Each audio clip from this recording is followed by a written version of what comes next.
Boa noite, saudações chestertonianas, aqui diretamente de Caruaru, Pernambuco. Iniciamos a terceira noite da segunda semana Chesterton Pernambuco. Hoje receberemos o convidado para essa live, o Frei Capuchinho, Frei Josiel Gomes, que é postulador da causa de alguns veneráveis, e que nos explicará nesta noite sobre como se dá o processo de canonização na igreja. Boa noite, Claudiane. Boa noite, Jairo. Boa noite, Manhinha, Dona Alice. Boa noite, Valéria. Vamos esperar que a Paloma César e o Frei Josiel cheguem para a gente dar início definitivamente a essa live. Semana Chesterton, a segunda Semana Chesterton Pernambuco, comemoração aos nossos 2 anos de fundação. Começou na última terça, com a live sobre o jornalismo e a fé, uma entrevista com a Nayara Villanova. Ontem nós tivemos, boa noite Viviane, boa noite Iago. Ontem nós tivemos a segunda noite, onde o nosso confrade vice-presidente, o Frei Renato, conversou com a nossa confreira também, professora Evaniele Oliveira, sobre a ética dos contos de fada. Hoje nós teremos como tema Chesterton a caminho dos altares. Responderemos essa pergunta, mas o plano de fundo da live será explicar como acontece um processo de canonização.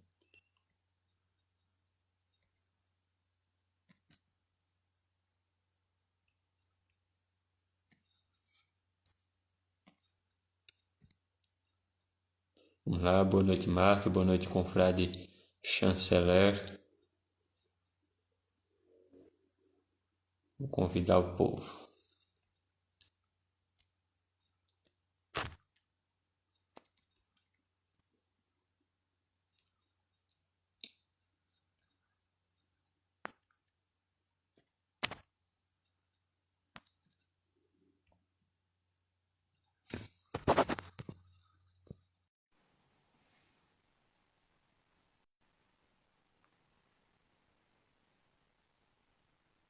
Boa noite a todos vocês que vão chegando.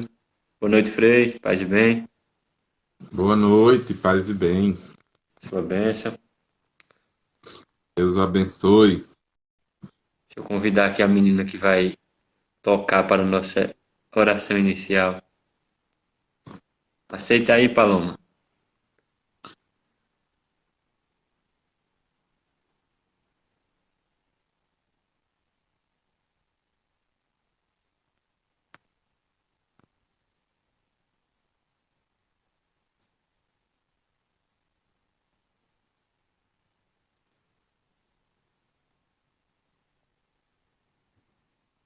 Paloma. Tá vendo o convite, Paloma? Esse ano nós estamos aparecendo, não, Paloma? Pede para participar, tu, que serve também. Pronto, agora vai.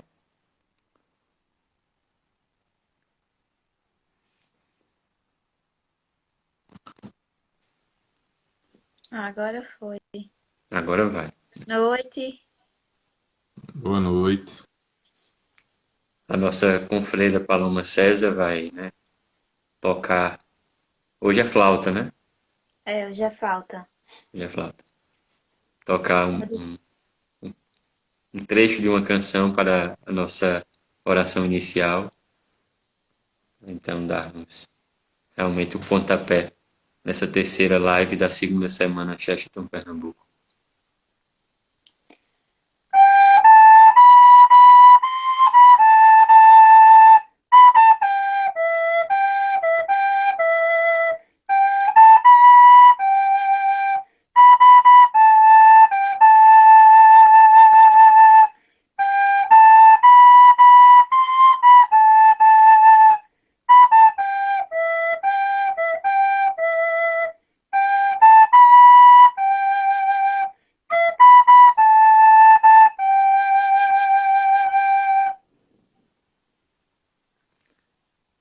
Pai, do Filho e do Espírito Santo. Amém. Vinde, Espírito Santo, enchei os corações dos vossos fiéis, acendendo neles o fogo do vosso amor. Enviai, Senhor, o vosso Espírito, e tudo será criado, e renovareis a face da terra. Oremos. Ó Deus, que instruíste os corações dos vossos fiéis com a luz do Espírito Santo, fazei que apreciemos retamente todas as coisas segundo o mesmo Espírito, e gozemos sempre de sua consolação. Por Cristo, Senhor nosso. Amém. Glória ao Pai, ao Filho e ao Espírito Santo, como era no princípio, agora e sempre. Amém. Santo Agostinho de Cantuária, rogai por nós. Grande apóstolo da Inglaterra. Estamos exatamente numa confraria dedicada, né, à vida e à obra de um inglês, fruto também, né, da semeadura da fé católica lá nas terras britânicas, pelo Santo Agostinho. Então, querido Frei Josiel Gomes, da Ordem dos Frades Menores Capuchinhos, é postulador de algumas causas, né, de possíveis canonizações daqui a uns anos, inclusive do nosso queridíssimo Frei Damião de Bozano. É uma honra para a nossa confraria receber o senhor hoje, nessa live, para que a gente possa conversar, né, assim, né, entrevistar o senhor, na verdade, né, porque a gente não sabe direito, não, o senhor é que sabe como se dá o processo, né, como se dá o processo que a igreja, né, tem para investigar a vida de uma pessoa, né, de um fiel, e chegar ao reconhecimento de que aquela pessoa pode ser, né, venerada, né, como santa, né, pode ser então canonizada, né, acrescentada à lista do cânon, né, o rol dos santos da igreja. Agradecemos mais uma vez a participação musical da Paloma, nossa confreira Paloma César. No sábado, na live de encerramento, vai ser música completa, viu, Paloma? Certo. Na abertura e no encerramento, porque a live final vai ser, né, mais adubada. Certo. Obrigado, Paloma. Tchau, boa noite a vocês e boa live. Siga aí na live, assistindo a gente. Com certeza.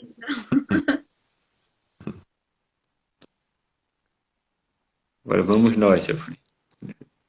Mas eu soube, viu, Adilson, que nessa live final ela vai tocar e Frei Renato é quem vai cantar. Vixe Maria, o povo vai correr. Assim acaba a live. Frei Renato não tem esse talento, não. Primeiramente, eu gostaria que o senhor se apresentasse brevemente, né, para o público da confraria, né? Porque é claro que a gente tem aqui nas pessoas que estão assistindo, também as pessoas que estão chegando, muita gente que está por conta do senhor, né? Por sua causa. Eu vi que o Instagram do convento entrou aqui, da paróquia do convento. Certamente tem muita gente que está vindo, né?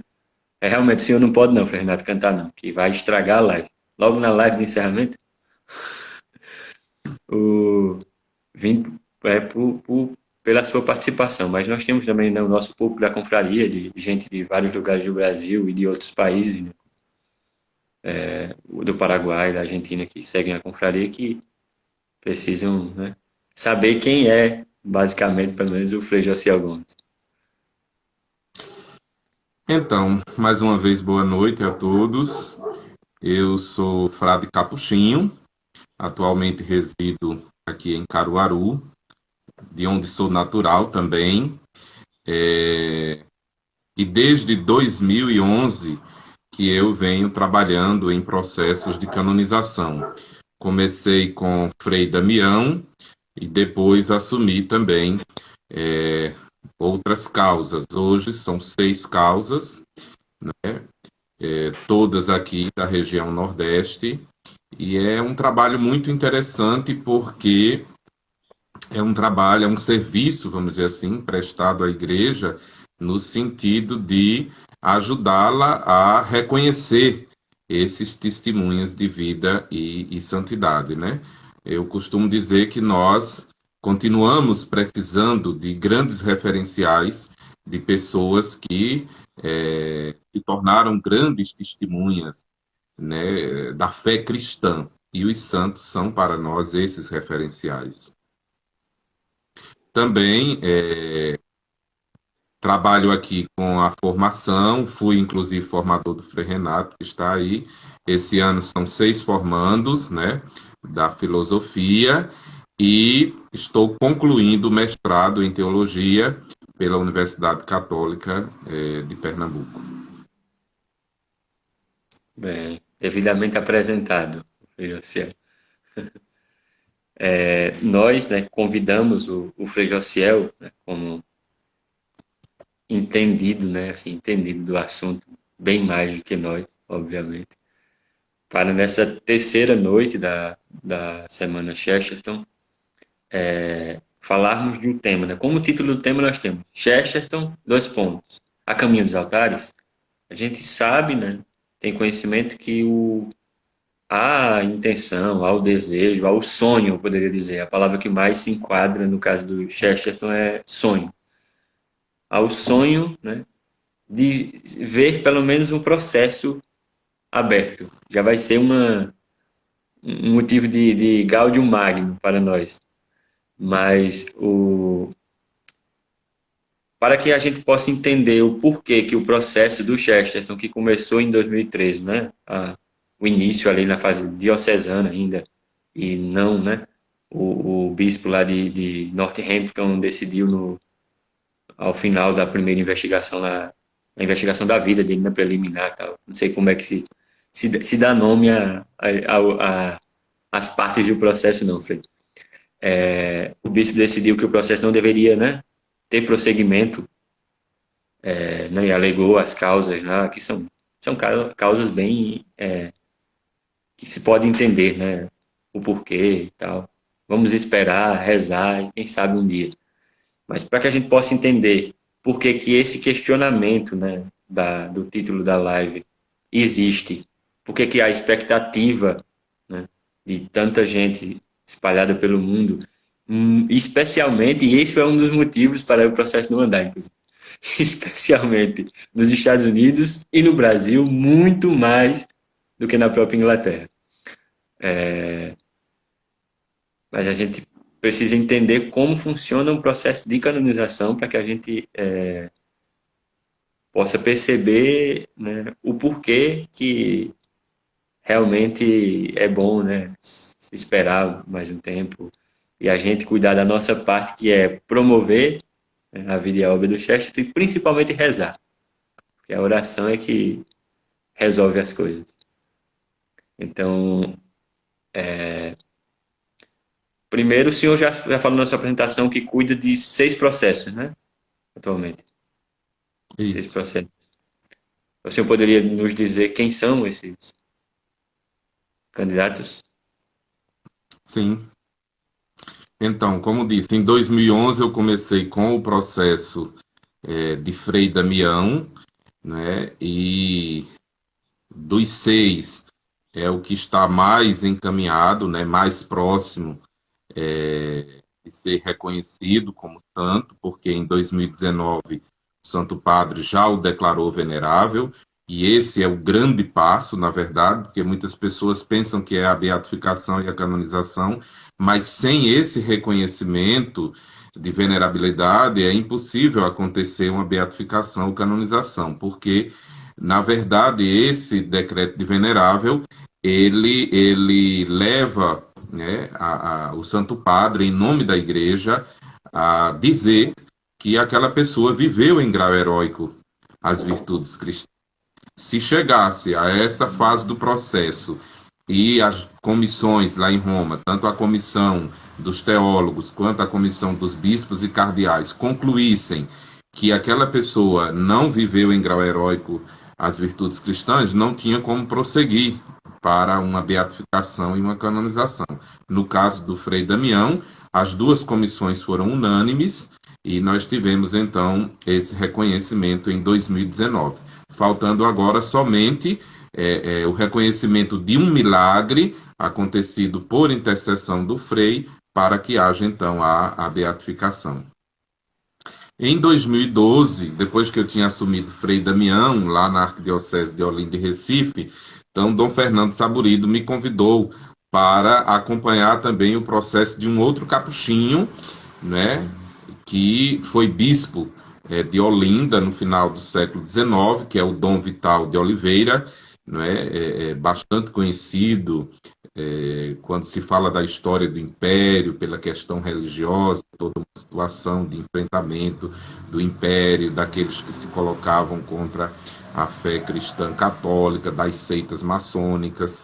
Então, Dom Vital se tornou um grande herói da fé, né, ao defender essa fé cristã diante dos inimigos da igreja. E morreu com grande fama de santidade, muito jovem, né, ele foi eleito bispo com 27 anos incompletos e morreu com 34 anos de idade com essa fama já grande de santidade. Então, o processo está em Roma, mas o postulador, que era um potiguar, faleceu vítima de câncer e o processo estava sem um postulador. Não corria pela nossa ordem dos capuchinhos, como foi bispo, era assumido pela arquidiocese, e então Dom Fernando me pediu para acompanhar. E depois desses capuchinhos apareceram também outras figuras, né? Então assumi também na arquidiocese, né, Dom Helder Câmara, cujo processo também já concluiu a fase diocesana, já estamos na fase romana. Assumi também o processo de Irmã Adélia, que é da Congregação das Irmãs Cristãs, aquela vidente que diz ter visto junto com Maria da Conceição. Na verdade, o pessoal fala muito de Irmã Adélia, mas ela teve uma companheira nessas visões de Nossa Senhora, lá em Simbres, e morreu com fama de santidade também. Estamos dando os primeiros passos, aguardando aí da Congregação dos Santos, então, a autorização para a abertura do processo, mas já estamos encaminhando os trabalhos com comissão histórica e tantas outras coisas. Depois, também em Garanhuns, né, estava parado o processo do bispo Dom Expedito, né, mártir, aquele que foi assassinado pelo padre Osana, e Dom Paulo me pediu para assumir. Claro, nessa fase romana agora eu não posso assumir a postulação, porque tem que ser alguém com endereço fixo em Roma, mas ele me pediu para assumir a redação da Posício. Então estamos nesse trabalho agora. E mais recentemente eu assumi também um processo em Salvador, né, junto, na época, a Dom Murilo, agora ao cardeal Dom Sérgio, que é o de uma Clarissa, que viveu no mosteiro do Desterro no século XVIII e tem fama de santidade, que é a Madre Vitória da Encarnação. E aqui e acolá também tenho dado contribuição para outros processos. Temos também processos de alguns freios que estão sendo abertos em Minas Gerais, no Rio, e eu não sou postulador, mas como eles precisam de alguma orientação para esses passos iniciais de abertura, aqui e acolá dou a minha colaboração. Sim, sim. Sim, também começamos um trabalho também na Diocese de Palmares com Dom Henrique, e agora estamos esperando chegar o novo bispo para poder ver a continuidade, que é o processo do padre Francisco Guerais, se eu não me engano, em Água Preta, naquela região, que também morreu com fama de santidade. São muitos processos, né? Muitos processos. Pois é. Muitos processos para um só postulador. Espero que um dia, quando eu chegar por lá, algum deles abra, pelo menos junto a São Pedro, a porta do céu. Pelo menos seja na parcela da acolhida lá no céu, né? Pois é. Agora seria interessante, então, que o senhor nos explicasse, né, basicamente, como funciona um processo que leva, né, um candidato, né, a ser considerado venerável, e aí a sequência depois do processo até uma canonização. Seria assim, como é que a igreja, entre aspas, fabrica um santo? Porque na verdade a igreja não fabrica, né? Mas a ideia, assim, né? Uhum. Como é feito o processo de. Eu gosto do termo reconhecimento. A igreja Sim, sim, reconhece, sim. né, o testemunho de santidade. Veja só, alguém que morre com fama de santo, a igreja orienta, inclusive através dos documentos, que 5 anos após pode-se pedir para abrir formalmente ou oficialmente, como queira, um processo para o reconhecimento dessa santidade. E esse tempo é um tempo justo, porque às vezes se dá ali na hora da morte, alguém diz que é santo e tem toda uma efervescência e isso passa. Então a igreja propõe 5 anos para ver se essa fama de santidade é realmente duradoura, permanece, né?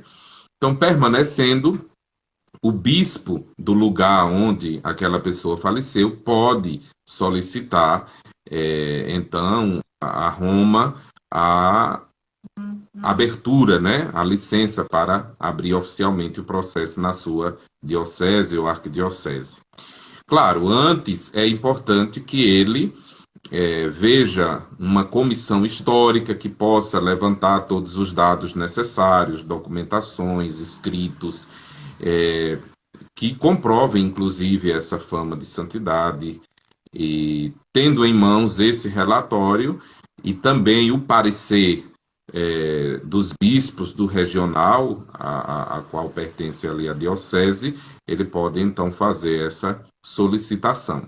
Recebendo essa autorização, através da Congregação das Causas dos Santos, então, se vem a autorização, automaticamente aquela pessoa já recebe o título de servo de Deus, servo ou serva de Deus.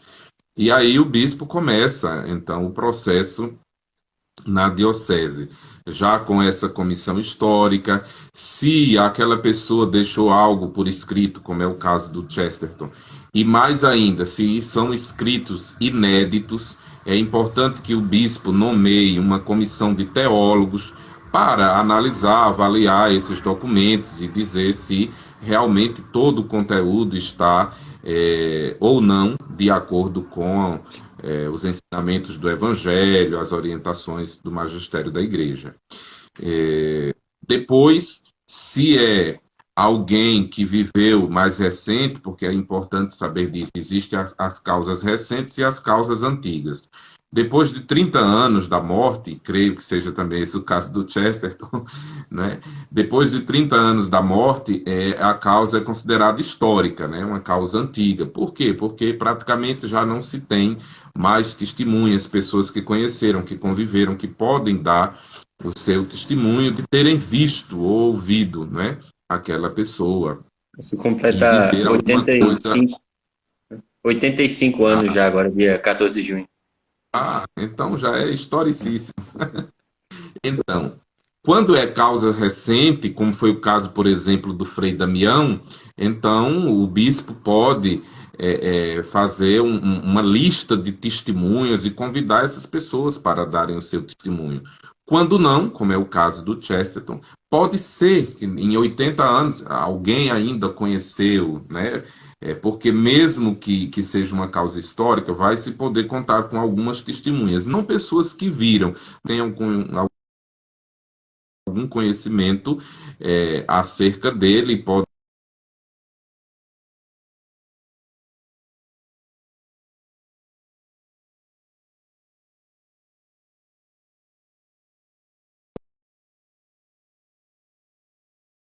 tem em mãos toda essa documentação, esses testemunhos, então se conclui a fase chamada diocesana e essa documentação é enviada a Roma, quando então começa a chamada fase romana, né? Quando se chega à fase romana, se tem a elaboração de um documento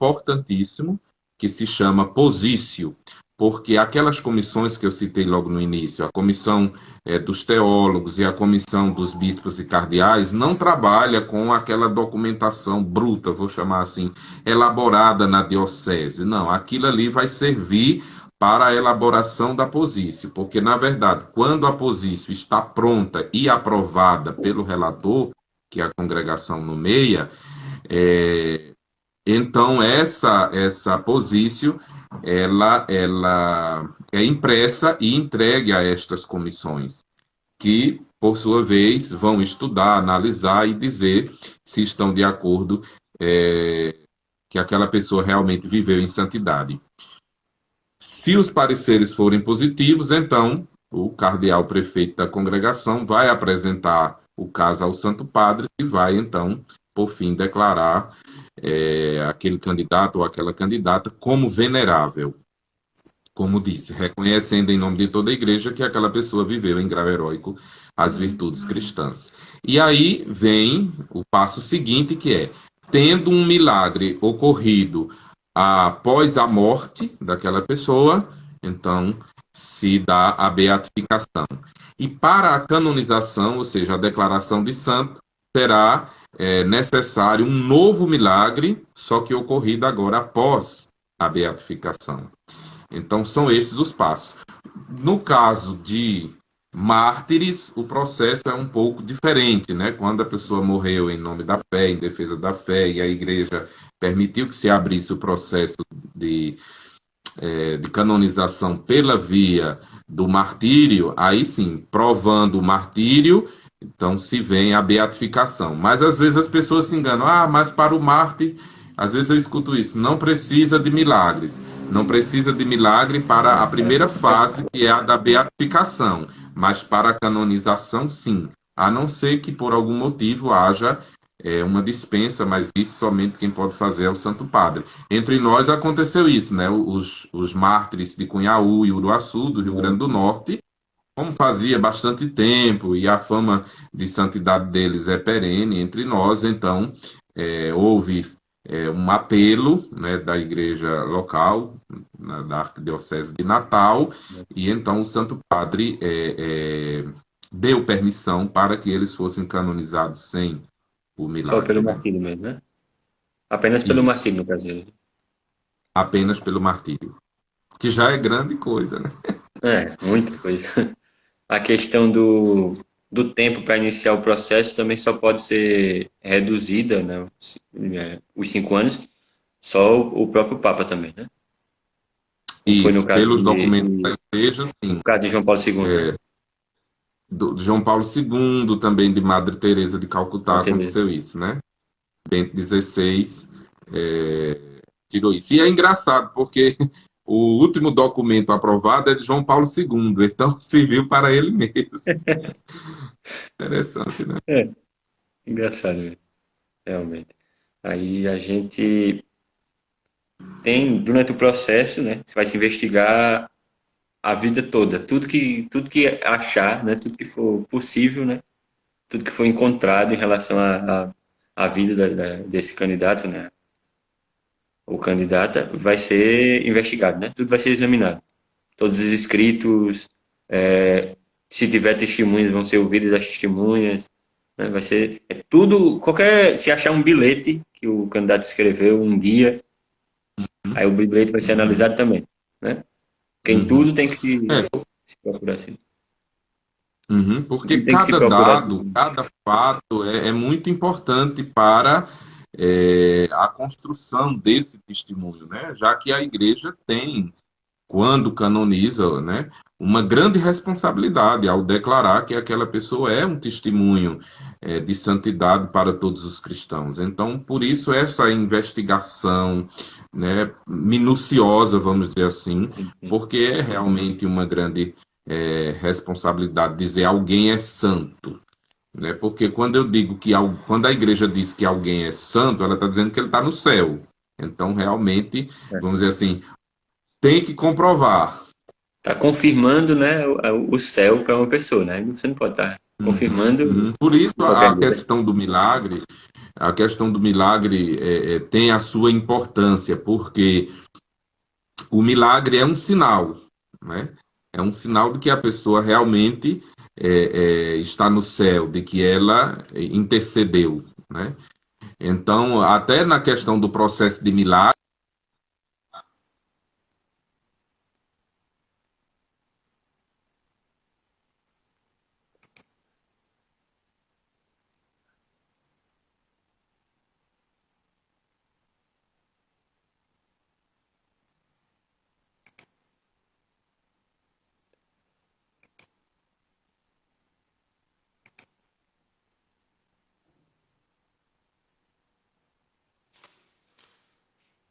Internet não ajuda.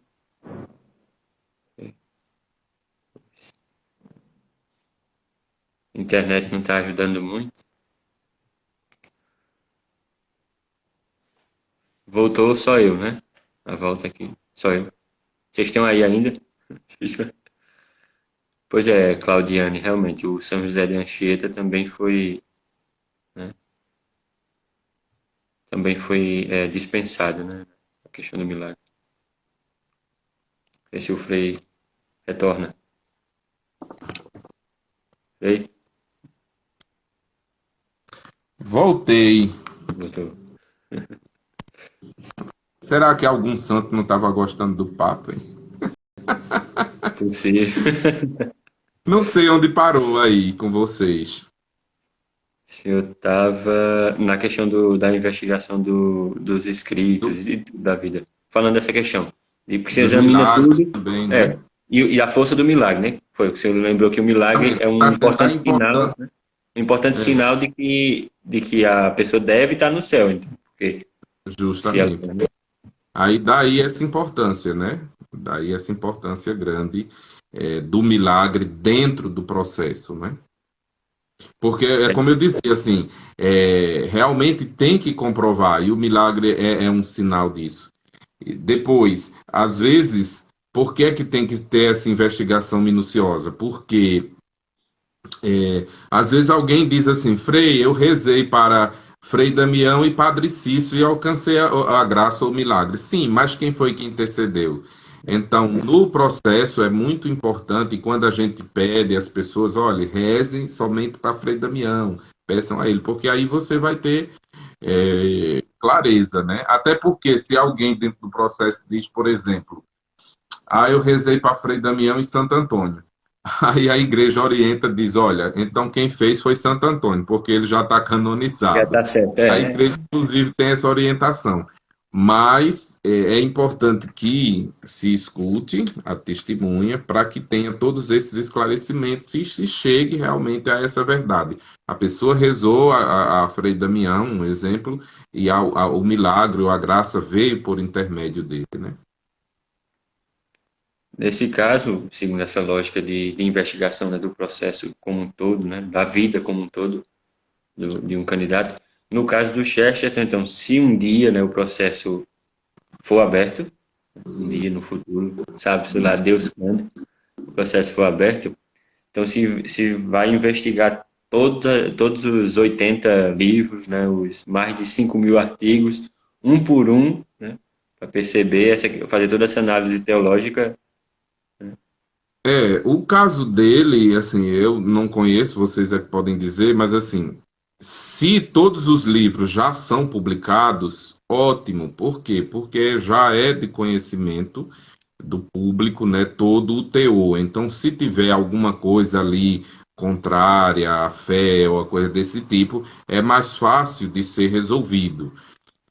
Se houver algum escrito que ainda não foi publicado, então, se chegar o tempo de se abrir o processo, a igreja pede que não seja publicado até que se conclua o processo, né? Sim, sim, Mas sim. mesmo assim, como é uma figura bastante conhecida e com tantos escritos, com certeza será de suma importância que uma comissão de teólogos analise e dê o seu parecer acerca desses escritos, com certeza. Porque no caso, o que nós sabemos, né? Nós sabemos a respeito do Chesterton e do processo. Do Chesterton a gente tem, né? Essa questão da fama de santidade, ele ele morreu em fama de santidade, né? E tem até hoje uma grande fama de santidade que assim que foi transmitida por muita gente que teve contato com ele, como por exemplo o arcebispo de Nova York, Futoshi, né? Que é venerável, né? Ele já foi, né? Muitas vezes citado, né? Como exemplo pelos os últimos papas, desde João Paulo II até Francisco hoje, né? Francisco, inclusive, quando era cardeal Bergoglio, lá na Argentina, ele participava na maneira do possível, obviamente, que a vida de um arcebispo é extremamente corrida, mas ele participava da sociedade chestertonina argentina, ele que aprovou a oração privada, né, pedindo a beatificação, ele que aprovou lá, foi feita pela Sociedade da Argentina, e já citou ele algumas vezes também, o Franz Kafka, né, o escritor Franz Kafka, que era contemporâneo, né, foi contemporâneo dele. Comentando sobre ele, ele disse que ele parecia ter encontrado Deus, assim, pessoalmente, de tanta alegria que ele transparecia. Isso é uma coisa que é assim, sempre encontrada nos relatos de quem conheceu. Né? Assim, que ele transmitia, no mínimo, ele transmitia a alegria de Deus, o contato com ele. Né? Mas isso não é necessariamente uma matéria para a canonização. Ele recebeu também do Pio XI, né? Pio XI, o título de defensor da fé, o título de defensor fidei, né? Apenas dois britânicos receberam na história. O Henrique VIII, que depois jogou fora o título e criou a Igreja Anglicana, e o Chesterton depois, agora, né, no século passado. Esse foi um título de defensor da fé que valeu a pena ser dado pela Igreja, porque o do Henrique VIII deu ruim. Então, ele tem toda, assim, para nós, né, que conhecemos mais, assim, a vida e a obra e tal dele, nós percebemos que, no mínimo, embora que talvez ele nunca o processo realmente exista, ou mesmo se um dia sendo aberto o processo, pode ser que ele não seja, né, considerado beato e muito menos canonizado, mas de qualquer jeito eu penso que ele sempre passará para a história e sempre será para muita gente, né, para muita gente na igreja e fora da igreja também, né, que a gente tem muita gente que não é católico e nem cristão, mas que será necessariamente atingido e muitas vezes convertido pela obra do Chesterton, como foi, por exemplo, aquele C.S. Lewis, o escritor C.S. Lewis.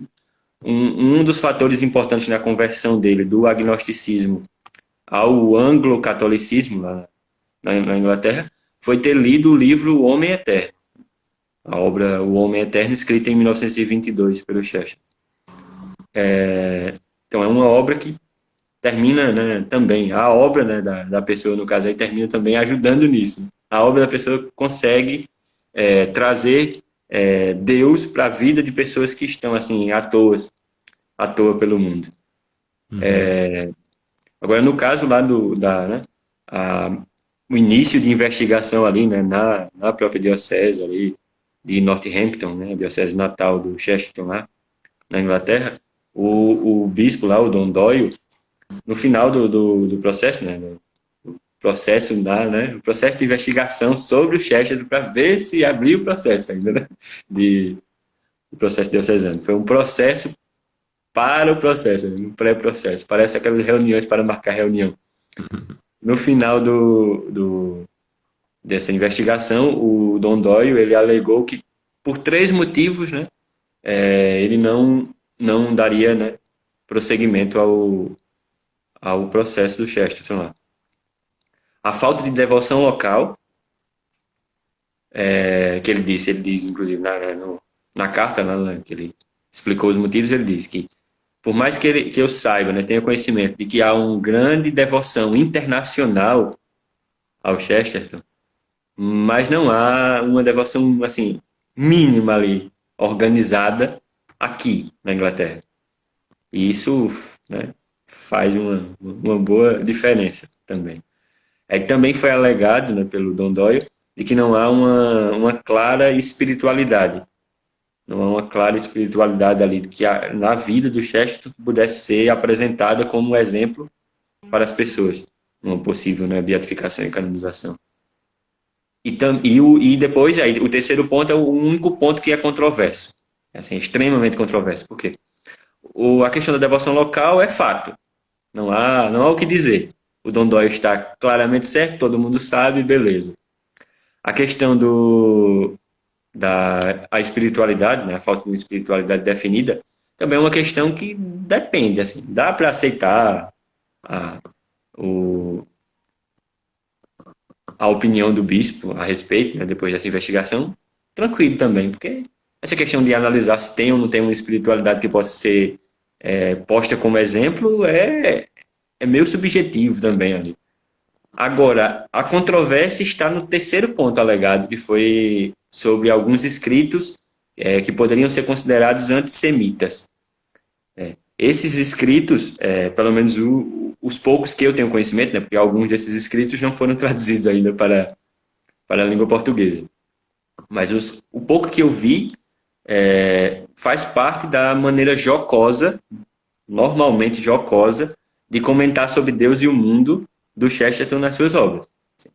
Ele sempre faz algumas piadas, algumas brincadeiras ali no meio no meio do escrito, né? Por mais que ele esteja falando de um tema sério, ele nunca fala de uma maneira sistemática ali, aristotélica. Ele sempre põe um exemplo, uma alegoria, uma analogia, uma brincadeira, uma piada no meio conta uma história.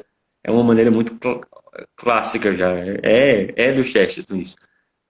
A Sociedade Chesterton dos Estados Unidos, né, que é a American Chesterton Society, que é a representação ali internacional que se tem do pensamento, né, e também do pensamento da apologia, ali, a defesa que nós temos a nível internacional, alegou em resposta a essa carta do Don Doyle sobre essa questão do antissemitismo. Eles lembraram, né, que isso é altamente controverso porque muitos escritos do Chesterton defendem de maneira clara que o antissemitismo é controverso. Não tem como, assim, notou que o bispo, inclusive, alegou lá na carta, ele disse que existem escritos que podem ser interpretados como antissemitas. Podem ser. Depende muito de uma análise, e o Chesterton não está mais vivo para ele dizer, né? Eu realmente estava sendo antissemita aqui. Agora, no caso dos escritos a favor dos judeus, defendendo os judeus, nós temos claros, assim, bem objetivos. Por exemplo, ele disse que morreria, se possível, defendendo um judeu, defendendo o último judeu que tivesse na face da terra. Ele disse também nos escritos que nós cristãos, né, nós católicos, nós devemos muito, tudo, nós como humanidade, talvez, devemos tudo a Deus, primeiramente, e depois aos judeus, por serem o povo escolhido que preservou, que transmitiu a revelação. E tem vários outros escritos assim, onde ele defende os judeus de uma maneira muito mais clara do que a possibilidade de um antissemitismo. Talvez o linguajar, no caso das brincadeiras, é que não foi muito bem entendido. Mas oremos, né, Frei? Oremos. A gente vai seguir aí esperando em Deus. Quem sabe um dia a gente... Eu vejo um pouco essa questão, assim, esses três pontos, penso eu, que eles podem ser trabalhados, né? Se o bispo atual, porque o bispo que você citou aí, né, já se tornou emérito, agora ali já tem um novo bispo. Então, a depender desse novo bispo, é possível, né? Frei Renato, que é o senhor de postulador. Eu vou ficar calado. Vou continuar falando de Chesterton, que é melhor. Então, é possível, porque veja só, a questão da devoção local, claro, você fala de uma devoção internacional, isso seria interessante também refletir sobre isso. Há uma devoção internacional ou há uma admiração pelo Chesterton? É diferente, a admiração é uma devoção, né? E tem que ser uma devoção que parte também, especialmente do povo, né? Por isso a preocupação do bispo ali com uma devoção local. Mas até isso eu vou ter a ousadia de dizer uma coisa. Ele está sepultado onde? Nessa diocese, é? Sim, sim. Ah, sim. Certo. Porque outra igreja, outro bispo poderia também pedir, Vamos dizer que aqui na Diocese de Caruaru tivesse um grande devotamento em todo o Brasil e tal.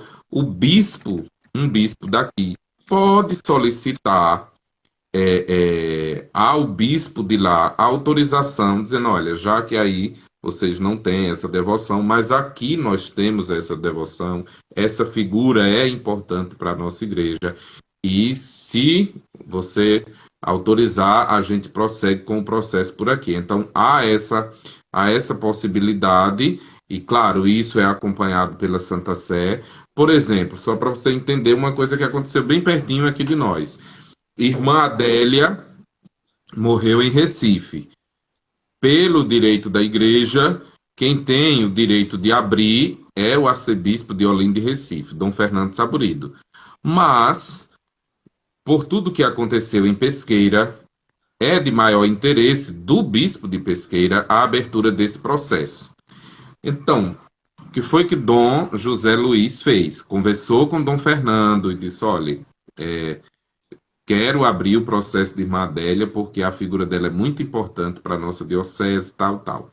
Então, foi feito uma carta, isso é uma formalidade. Dom José escreve a Dom Fernando pedindo que ele ceda para ele esses direitos. Dom Fernando responde, as duas cartas foram enviadas à Santa Sé, e a Santa Sé, então, deu o seu aval dizendo, podem fazer dessa forma. Então, é possível que também alguém de outro lugar, por exemplo, tem grande fama nos Estados Unidos? Tem. Se algum bispo nos Estados Unidos tiver interesse em abrir esse processo, pode pedir ao bispo do local onde está sepultado o Chester, dizer, olha, vocês não têm, mas aqui a gente tem grande fama de santidade e queremos proceder com o processo. Se o de lá, que tem o direito de ceder, tá ótimo, o processo pode continuar. Fica uma provocação aí para vocês da confraria, né? Mas, assim, outra coisa é essa questão de uma espiritualidade definida. Realmente, eu também li lá, é um pouco questionável, né? Teria que ver realmente com uma comissão histórica séria, com uma comissão teológica, porque é dever dessas duas comissões, inclusive, apresentar, a não ser que ele tenha dito isso a partir ou como fruto de algum estudo de comissões. Mas mesmo assim, uma outra comissão pode chegar, né? Isso é uma visão, isso são visões. De repente, uma comissão ali, 4 ou 5, faz uma avaliação da vida, das atitudes, né? Do modo de expressar a sua espiritualidade do Chester, e chegue dizer, não, nós acreditamos que ele tem um caminho espiritual e podem, isso é uma visão, né? Depois, em relação a essa questão dos escritos antissemitas, o próprio bispo, né, não tem certeza disso, né? Quando você mesmo diz, tem algumas coisas, ele colocava isso de forma jocosa. Então, daí a importância de uma comissão teológica que vai realmente analisar e diz, olha, quando ele escreveu isso aqui, ele escreveu de maneira jocosa, era a forma que ele encontrou para brincar, vamos dizer assim, diante de uma situação, mas quando ele falava sério, nós temos aqui ele defendendo, então, numa linguagem bem simples para dizer, isso é um problema, claro, trata-se de um assunto muito sério, inclusive dentro da igreja e para a igreja na Inglaterra, mas é possível que uma comissão histórica possa, né, analisar e fazer um parecer muito claro, inclusive para que esse parecer possa estar presente ali nos escritos, em novas publicações do Chesterton. Então, é possível, né, fazer isso. Tanto que no próprio documento Sanctorum Mater, em relação a quando se trata de assuntos assim, né, tem uma orientação lá, que quando tiver algum problema, então, antes de se proceder com a causa, que se resolva esse problema. Então, essa situação, né, de escritos antissemitas teria que ser resolvida ou explicada antes de uma abertura, ou pelo menos durante o processo, né, para que quando chegasse lá na frente, tudo estivesse bem resolvido. Depois, assim, olhando para essa figura do Chesterton, que Frei Renato disse que era bastante cristão, estou brincando com ele aí, né? Então, assim, eu não acredito ou eu fico assim desconfiado de cristão que tem alguma atitude antissemita. E eu acredito que, pelo seu conhecimento, sua inteligência, o Chesterton realmente não era antissemita, porque todos nós sabemos que Jesus foi judeu plenamente. Então, Pois alguém é, que se coloca contra os judeus se coloca contra o próprio Jesus. pois é, pois é, realmente. Frei Já Renato disse que eu estou botando fogo aí. Não, é fui eu que, realmente uma fui eu que provocação, mas apresentei Chesterton Frei Renato já. o que eu quero dizer é que, assim, mesmo com estes, que a gente pode chamar esses entraves ou esses três motivos apresentados pelo bispo, mas eu vejo que é possível, né? É possível destravar isso de alguma forma. Claro, é uma das coisas que tem que resolver, porque realmente se faz bastante necessário, é essa questão da devoção. Então, o trabalho de vocês é primordial nesse sentido, porque quanto mais se divulgar a figura do Chesterton, e assim, vou fazer mais uma provocação a Adilson, Frei Renato e a todos os admiradores aí, ou devotos do Chesterton. Essa devoção tem que chegar também ao povo, povão. Chesterton tem que sair das prateleiras dos intelectuais, tem que ir para o meio do povo, né? Tem que fazer o povo conhecer. Então, assim, não sei, criar mecanismos, formas de fazer com que o povo simples também conheça esse homem, né? E ele tem muita riqueza, inclusive, a contribuir para os dias de hoje, para a fé Sim, do sim, povo. sim, sim. Então, eu acho que uma reflexão de vocês deveria ser de que forma ou de que formas nós podemos fazer Chesterton conhecido do povo. Para que quando as pessoas conhecerem, porque a devoção nasce daí. Eu conheço a vida daquela pessoa e ela me encanta. Então, há um devotamento que nasce disso. Não é porque as pessoas são devotas de Frei Damião. O que diz? Eu conheço, eu sei da vida dele, era assim, era assado. Eu sou devoto de Santa Dulce, porque isso, por isso. Então, as pessoas têm que conhecer o Chesterton para poder ser devoto. Tá aí Márcia, que é daqui de Caruaru, dizendo isso, Frei Josiel. Márcia se interessa sempre em conhecer essas figuras quando a gente apresenta. Tá aí, Márcia, você precisa conhecer melhor o Chesterton. Tá vendo, Acho que você Márcio? vai gostar muito dele. Pronto, Frei, nós chegamos ao tempo do tchau, chegamos à hora do tchau. Nós queremos, né, como confraria Chesterton Pernambuco, agradecer, né, o senhor ter aceitado o convite de participar, né, conosco nesta noite, falando assim, né, como se dá o processo de reconhecimento da santidade de alguém na igreja. Contamos, né, no futuro com a sua participação de novo, né, depois a gente combina aí uma continuação. E conte sempre com a nossa amizade, né? Nosso vice-presidente, né? Nosso confrade vice-presidente é confrade seu, né? E nosso queridíssimo Frei Renato. E nós sempre estaremos, né, ligados, inclusive porque a maior devoção do Chester era exatamente Francisco de Assis. Então, não tem como desligar a confraria, né? Não tem como desligar a Chester de Francisco de Assis. É sine qua non. É sine qua non. Antes da sua despedida, permita-me contribuir com o seguinte.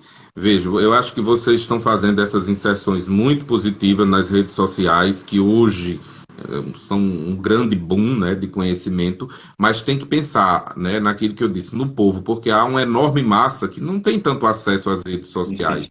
Então, assim, eu acho que panfletos, algum tipo de material, algum livreto, uma coisa que chega, né? Eu digo porque eu trabalho às vezes com isso, Renato sabe, literatura de cordel, essas coisas que fazem com que as pessoas comecem a conhecê-lo, né?